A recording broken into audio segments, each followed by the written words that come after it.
আমরা কি বলতে পারি যে আয়েশা বেগম একজন সংগঠক? হ্যাঁ, আয়েশা বেগমকে আমরা কি বলতে পারি? সংগঠকও বলতে পারি। তার সাংগঠনিক ক্ষমতা কি বিকাশ লাভ করেছে? উপরে আলোচনা থেকে আমরা নিশ্চিত যে ব্যবসায়িক উদ্দেশ্যে উৎপাদনমুখী কার্যক্রম পরিচালনা ও নিয়ন্ত্রণ করাকে সংগঠন বলে। তাহলে উপরে আলোচনা থেকে আমরা নিশ্চিত যে ব্যবসায়িক উদ্দেশ্য উৎপাদনমুখী কার্যক্রম পরিচালনা নিয়ন্ত্রণ করা, যে ব্যবসায়িকের উদ্দেশ্য উৎপাদনমুখী কার্যক্রম পরিচালনা নিয়ন্ত্রণ করাকে কি বলে? সংগঠন বলে। একটা সংজ্ঞা, সংগঠন কাকে বলে? আবার যে ব্যবসায়িক উদ্দেশ্যে উৎপাদনমুখী কার্যক্রম পরিচালনা নিয়ন্ত্রণ করাকে কি বলে? সংগঠন বলে। এটা একটা প্রশ্ন। সত্যিকার অর্থে সংগঠন ছাড়া উৎপাদন ও ব্যবসার নিয়ন্ত্রণ বা ব্যবস্থাপনা প্রায় অসম্ভব। মানে সত্যিকার অর্থে কি ছাড়া? উৎপাদন ও ব্যবসার নিয়ন্ত্রণ। উৎপাদন করা, ব্যবসা নিয়ন্ত্রণ এবং ব্যবস্থাপনা প্রায় অসম্ভব। সেটা কি ছাড়া? স সংগঠন ছাড়া। কি ছাড়া? সংগঠন ছাড়া। আধুনিক বিশ্বে উৎপাদন কর্মকাণ্ডে বিভিন্ন জন বিভিন্ন দায়িত্ব পালন করেন। এ দায়িত্ব সংগঠক দক্ষতার সাথে যোগ্যতা অনুযায়ী ভাগ করে দেন। এভাবে কর্মীদের সহায়তায় উৎপাদন বলতে তৈরি। ব্যবসায়ের বিভিন্ন কার্যাবলী, ব্যবসার যে বিভিন্ন কাজ-টাজ রয়েছে সেটা সম্পাদিত হয়। কিন্তু এই কার্য সম্পাদনে কর্মীদের মধ্যে একটি পারস্পরিক অধিকার ও দায়িত্ব সৃষ্টি হয়। যদি কর্মীদের ভিতরে দায়িত্ব বা অধিকার যদি ভালোভাবে সৃষ্টি না হয় তাহলে কিন্তু সেই খামার হোক বা মাছ চাষের যে খামার আছে সেটাও কিন্তু ভালোভাবে উৎপাদন করা সম্ভব হবে না বা অর্থনৈতিক দিক থেকে অনেক পিছিয়ে পড়বে। পারস্পরিক এই অধিকার ও দায়িত্ব কাঠামোই সংগঠন। তাহলে পারস্পরিক এই অধিকার ও দায়িত্ব কাঠামোকে কি বলা হয়? সংগঠন বলে। তাহলে পারস্পরিক এই দায়িত্ব কাঠামোকে কি বলা হয়? সংগঠন। এটা ভেরি ইম্পর্টেন্স দেখে রাখতে পারো। সুতরাং সংগঠন হচ্ছে ব্যবসায়ের ভিত্তি। তাহলে ব্যবসায়ের ভিত্তি বলা হয় কোনটাকে? সংগঠনকে। এটা ভেরি ইম্পর্টেন্স। তাহলে ব্যবসায়ের ভিত্তি বলা হয় কোনটাকে? সংগঠনকে। সংগঠনকে কি বলা হয়? আবার ব্যবসায়ের ভিত্তি বলা হয়। সংগঠনের বিভিন্ন অংশ একসঙ্গে ধরে রাখা এবং লক্ষ্য অর্জনের জন্য প্রয়োজনীয় রূপরেখা তৈরি সাংগঠনিক কাঠামোর কাজ। তাছাড়া বিভিন্ন কাজের দায়িত্ব বণ্টন, নিয়ম শৃঙ্খলা গড়ে তোলা ইত্যাদি সাংগঠনিক কাঠামোর অন্তর্গত। ব্যবসার আয়তন, উৎপাদিত পণ্যের প্রকৃতি ও পরিমাণ, শিল্পের প্রকৃতি, উৎপাদন প্রক্রিয়া, শ্রমিকের দক্ষতা প্রভৃতির ওপর ব্যবসায় সাংগঠনিক কাঠামো নির্ভরশীল। তাহলে ব্যবসার আয়তন থাকতে হবে, উৎপাদন পণ্যের প্রকৃতি, পরিমাণ, শিল্পের প্রকৃতি, উৎপাদন প্রক্রিয়া এবং শ্রমিকের দক্ষতা প্রভৃতির ওপর ব্যবসার সাংগঠনিক কাঠামো নির্ভরশীল। সংগঠনের প্রধান সমস্যা হচ্ছে সম্মিলিত উৎপাদন অংশকারীদের মধ্যে উৎপাদন বা আয়ের সুষম বণ্টন নিশ্চিত করা। তাহলে সংগঠনের প্রধান সমস্যা হচ্ছে সম্মিলিত উৎপাদন অংশগ্রহণকারীদের, সম্মিলিত মানে একসঙ্গে উৎপাদনে যে অংশগ্রহণকারীদের মধ্যে উৎপাদনের বা আয়ের সুষম বণ্টন নিশ্চিত করা। এই সুষম বণ্টন যারা থাকবে কর্মচারী হিসাবে তাদের যদি সম্মিলিত উৎপাদন অংশকারীর মধ্যে উৎপাদন বা আয়ের সুষম বণ্টন যে নিশ্চিত করা না হয় তাহলে সংগঠনের প্রধান সমস্যা হয়ে যাবে। সম্মিলিত উৎপাদন অংশকারীদের মধ্যে উৎপাদনে বা আয়ের সুষম বণ্টন নিশ্চিত করা, সেটা কি বলা হয়? সংগঠনের প্রধান সমস্যা। তা না হলে কোনো সামাজিক সংগঠনের টেকসই হয় না, যেটা টেকে না, নষ্ট হয়ে যায়। ব্যবসায়ের সাংগঠনিক কাঠামোর বিভিন্ন বিভাগ, উপবিভাগ, শাখার কাজকর্ম নির্দিষ্ট করে ভারপ্রাপ্ত ঊর্ধ্বতন ও অধস্তন কর্মীদের পদগুলো ক্রমানুসারে সাজালে তা হতে প্রতিষ্ঠানের ব্যবস্থাপনা কাঠামোর যে সুস্পষ্ট চিত্র পাওয়া যায় তাকে সংগঠনের চিত্র বলে। দেখো, ব্যবসায় সাংগঠনিক কাঠামোর বিভিন্ন বিভাগ আছে, উপবিভাগ আছে, শাখার কাজকর্ম আছে। নির্দিষ্ট করে ভারপ্রাপ্ত ঊর্ধ্বতন, অধস্তন, ঊর্ধ্বতন মানে উপরে, অধস্তন মানে নিচে, কর্মীদের পদগুলো ক্রমানুসারে সাজালে তা হতে প্রতিষ্ঠানের ব্যবস্থাপনা কাঠামোর যে সুস্পষ্ট চিত্র পাওয়া যায় সেই চিত্রকে বলা হয় সংগঠনের চিত্র বলা হয়। অবশ্যই ভালো করে বুঝে পড়বা। সংগঠন ব্যবস্থাপনা যত সুন্দর ও সুষ্ঠু হবে, ব্যবসার সাফল্য তত বেশি হবে। তাহলে কিসের ব্যবস্থাপনা যত সুন্দর সুষ্ঠু হবে, ব্যবসার সাফল্য তত বেশি হবে? সংগঠন। সংগঠন বলতে কি বোঝায়? তোমরা তো দেখেছো, শুনলে বুঝলে। সংগঠন বিষয়টা এমন একটা জিনিস, তো আমরা পূর্বে পড়েছি সংগঠন কি, যে এখানে পড়েছি যে উৎপাদন করে এবং পরিকল্পনা করে, এমনকি ব্যবসায়ের বিভিন্ন মূলধন টাকা পয়সা প্রয়োজনে কাজে লাগায়, সেটাকে আমরা বলি সংগঠন। সংগঠন হলো ব্যবসায়ের বা যে কোনো সামাজিক উৎপাদনের মৌলিক ও প্রধান বিষয়। তাহলে ব্যবসায়ের বা যে কোনো সামাজিক উৎপাদনের মৌলিক ও প্রধান বিষয়, সেটাকে কি বলা হয়? সংগঠন বলা হয়। ভেরি ভেরি ইম্পর্টেন্ট, এটা দেখে রাখো।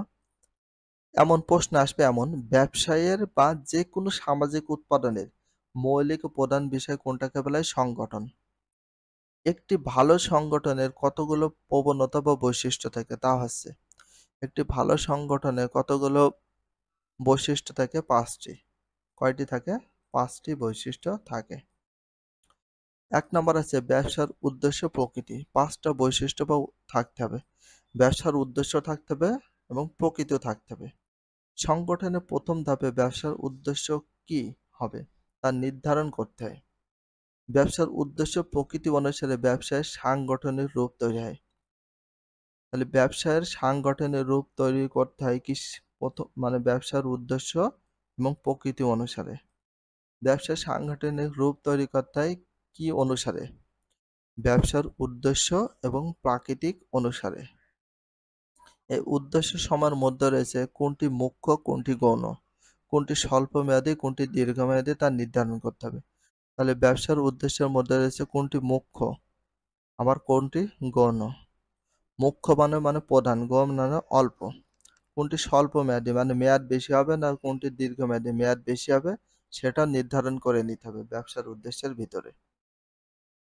২ নম্বরে আছে দেখো ব্যবসায়ের কার্যাবলী নির্ধারণ। তাহলে ব্যবসার কার্যাবলী নির্ধারণ, ব্যবসার উদ্দেশ্য ও প্রকৃতি ঠিকমতো নির্ধারণ করার পর ব্যবসার সমগ্র কার্যাবলী বিশ্লেষণ করা হয়।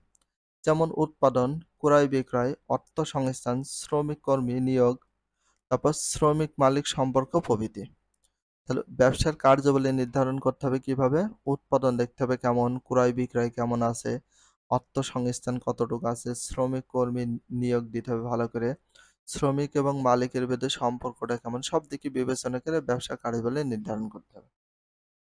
সেজন্য প্রয়োজন হয় হিসাব রক্ষণ, বিজ্ঞাপন, প্রচার, পণ্য মজুত, ব্যবস্থাপনা, সবগুলো থাকতে হবে। ৩ নাম্বার কার্যাবলীর বিভাগ। কিসের বিভাগ? কার্যাবলী। কার্যাবলী বিশ্লেষণের পর কাজের ধরন, উদ্দেশ্য মিল অনুযায়ী কাজগুলোকে কয়েকটি ভাগে ভাগ করা হয়। কার্যাবলী বিশ্লেষণের পর কাজের ধরন ও উদ্দেশ্য মিল অনুযায়ী কাজগুলোকে কয়েকটি ভাগে ভাগ করা হয়। একই বিভাগের সহায়ক কাজগুলো আবার উপবিভাগে ভাগ করা হয়। যেমন উৎপাদন বিভাগ, ক্রয় বিভাগ, বিক্রয় বিভাগ। উৎপাদন বিভাগ যেখানে তৈরি করা হয়, ক্রয় বিভাগ যেটা বিক্রি করা হয়, বিক্রয় বিভাগ যেখানে বিক্রি করা হয়, এবং ক্রয় বিভাগ বলতে যেখানে বিক্রি করা হয়। আর বিক্রয় বিভাগ মানে আমরা তো বিক্রি করি, মনে করো আমরা যেটা উৎপাদন করি। হিসাব রক্ষণ বিভাগ, হিসাব করতে হবে ভালো করে। প্রচার বিভাগটাকে খুব ভালো করে সেটা ডিক্লেয়ার বা প্রচার করতে হবে যাতে মানুষ জানতে পারে। অনেক সময় কোনো ব্যবসা আঞ্চলিক ভিত্তিতে ভাগ করা হয়, কয়েকটি শাখায় একটা আঞ্চলিক বিভাগ হিসেবে গণ্য হয়। ৪ নাম্বার আছে কর্তব্য বন্টন। এই কর্তব্যের ভিতরে যদি বন্টন না থাকে, ভাগ যদি না থাকে, তাহলে কিন্তু হবে না। ব্যবসার প্রতিটি কর্মীর ওপর একটি নির্দিষ্ট কাজের ভার অর্পণ করা হয়। তাহলে ব্যবসার প্রতিটি কর্মীর ওপর কিসের ভার অর্পণ করা হয়? নির্দিষ্ট কাজের ভার অর্পণ করা হয়। অভিজ্ঞতা, ক্ষমতা, দক্ষতা অনুসারে প্রতিটি বিভাগে, উপবিভাগে প্রতিটি কর্মী সুনির্দিষ্ট কর্তব্য স্থির করা হয়, এবং যে কর্মী যে কাজ অভিজ্ঞ দক্ষ তাকে সেই কাজ দেওয়া হয়। ৫ নাম্বার অধিকার ও ভার বন্টন। এটা ভালো করে থাকতে হবে। অধিকারও থাকতে হবে, ভার বন্টনও থাকতে হবে। ভার অর্পণ বলতে কর্তব্য পালনের উপযুক্ত কার্যনির্বাহী ক্ষমতা অর্পণ করাকে বোঝায়। ভার অর্পণ বলতে কি বোঝায়? কর্তব্য পালনের উপযুক্ত কার্যনির্বাহী ক্ষমতা অর্পণ করাকে বোঝায়। তাহলে কর্তব্য পালনের উপযুক্ত কার্যনির্বাহী ক্ষমতা অর্পণ করাকে কি বোঝায়? ভার অর্পণ বোঝায়। ভার অর্পণ বোঝায়। প্রতিটি কর্মীকে মানে যারা কাজ করে স্বাধীনভাবে, নির্বিঘ্নে এবং যথাযথভাবে কাজ করার অধিকার দিতে হয়। তাহলে প্রতিটি কর্মীকে কেমনভাবে কাজ করার অধিকার দিতে হবে? স্বাধীনভাবে কাজ করা এবং নির্বিঘ্নে কাজ করার অধিকার দিতে হবে। ঊর্ধ্বতন কর্মকর্তা তার কর্তৃত্ব এবং ক্ষমতার একাংশ তার অধস্তন কর্মীকে অর্পণ করেন। আবার অধস্তন কর্মী তার ঊর্ধ্বস্তন কর্মকর্তার নিকট কাজের কৈফিয়ত দিতে বাধ্য থাকেন। উপর থেকে নিচে এবং নিচ থেকে উপরে এই দুটি ভিন্নমুখী প্রবাহ অব্যাহত থাকলে সংগঠন সফল হবে। কেউ কারোর কাজের যে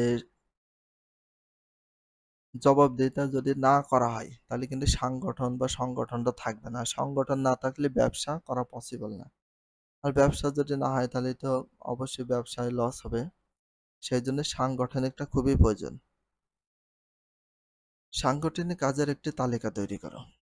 ৪.৪ মোট গড় প্রান্তিক উৎপাদন কেমন হয়? মোট গড় বলতে মনে করো ১০ জন লোক আছে, ১০ জনের এক একজনের এক এক রকম বেতন আছে, সেটা গড় গড়া যদি করি সেটা ১০ জনের যেটা গড় গড়া যেটা বের করি সেই বেতনটাকে বোঝায়। প্রান্তিক উৎপাদন দেখি প্রান্তিক total average and marginal production. কমলবাবু তার ১ বিঘা জমিতে ১০ জন শ্রমিক নিয়োগ করে ৬০০ কুইন্টাল গম উৎপাদন করেন। একটু বোঝো। কমলবাবু তার কমলবাবু রয়েছে তার ১ বিঘা জমিতে ১০ জন শ্রমিক নিয়োগ করে সেখানে ৬০০ কুইন্টাল গম উৎপাদন করে। ১০ জন শ্রমিক মিলে সম্পূর্ণ করে কাজ। এখানে গড়ে শ্রমিক প্রতি ৬০ কুইন্টাল গম উৎপাদন করে। শ্রমিক প্রতি এই ৬০ কুইন্টাল গম উৎপাদনকে গড় উৎপাদন বলা হয়। তাহলে গড় উৎপাদন কেমন হয় বুঝতে পেরেছ? ১০ জন মিলে যা কাজ করেছে সেটাকে যদি আমরা ১০ দিয়ে ভাগ দিই তাহলে সেটা হচ্ছে গড় উৎপাদন হয়ে যাবে। ক্লিয়ার? মনে করো ১০ জনের বেতন ১০ রকম। ১০ জনের বেতন যোগ করব করে যদি ১০ দিয়ে ভাগ দিই সেটা হচ্ছে গড় গড় কি হবে? উৎপাদন হয়ে যাবে বা গড় আয় হয়ে যাবে। পরের মৌসুমে ১১ জন শ্রমিক নিয়োগ করে ৬৫৫ কুইন্টাল গম উৎপাদন হয়। এখানে গত বছরের তুলনায় উৎপাদন বৃদ্ধি পায় ৫৫ কুইন্টাল। এই ৬৫৫ থেকে ৬০০ যদি বাদ দেওয়া হয় ৫৫ কুইন্টাল গম উৎপাদনকে প্রান্তিক উৎপাদন বলে। তাহলে প্রান্তিক উৎপাদনটা কেমন হয় বুঝতে পেরেছো? প্রান্তিক উৎপাদন সবসময় হয় কেমন? মনে করো প্রথম ১০ জন শ্রমিক করলে ৬০০ কুইন্টাল, গড় গাড়া করে ৬০ কুইন্টাল। আর পরে হচ্ছে ১১ জন শ্রমিক কাজ করে ৬৫৫ কুইন্টাল গম উৎপন্ন করে। তার মানে ১১ জনে মিলে ৬৫৫। এখানে ১০ জন মিলে যা করেছে এখানে ১১ জন তার চেয়ে একটু বেশি করতে হবে। ৫৫ কুইন্টাল করে ৫৫ কুইন্টাল বেশি ছিল। এই ৬৫৫ এর ভিতর যদি ৬০০ বাদ দিস এই ৫৫ হয়। ওই ৫৫টাকে বলা হয় প্রান্তিক উৎপাদন। অতিরিক্ত একজন ১১তম শ্রমিক নিয়োগ করায় উৎপাদন বাড়ল ৫৫ কুইন্টাল। ১১তম শ্রমিক হলো প্রান্তিক শ্রমিক। তাহলে ১১তম শ্রমিকটাকে আমরা কি ধরে নেব? প্রান্তিক শ্রমিক ধরব। আর বাকি যেগুলো থাকে সেগুলো গড় উৎপাদন বলবো। প্রান্তিক শ্রমিকের উৎপাদন হলো ৫৫ কুইন্টাল। আমরা যেটা পেলাম ৫৫ কুইন্টাল। তাহলে এখানে ৬০০ কুইন্টাল হচ্ছে ১০ জন শ্রমিকের মোট উৎপাদন আর ৬০ কুইন্টাল হচ্ছে শ্রম প্রতি মানে গড় উৎপাদন হয়েছে।